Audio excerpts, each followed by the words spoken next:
A ruling for guns in the hands of domestic violence attackers. And Louisville's top prosecutor isn't happy about it. I mean, it's guns, guns, guns. And in the world of domestic violence, they don't belong. The alarm bell sounded after a federal judge in Kentucky decided to protect the Second Amendment. Prosecutors arguing at the cost of survivors of domestic violence. It is a travesty.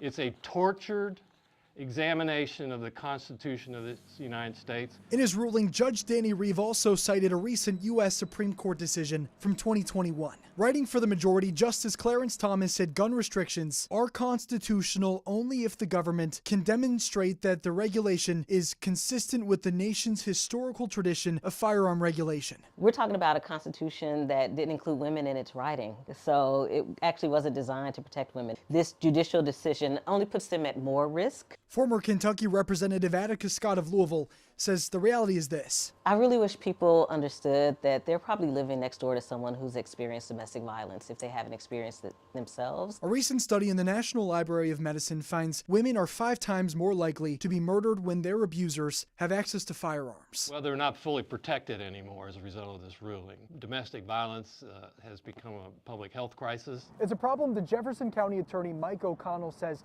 has only gotten worse here over the years. Currently, he says his team works on about 4,000 domestic violence cases every year.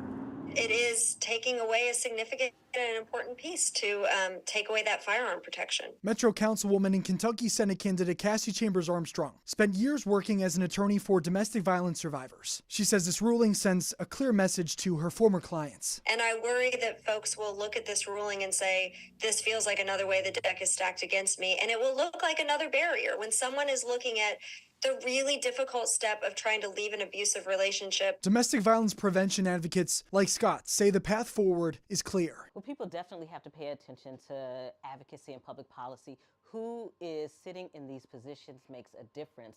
And when judicial appointments are coming up, we need to pay attention and get involved. The judge's ruling is already in place, taking effect February 2nd. Connor Steffen for the WHAS 11 Night Team on your side.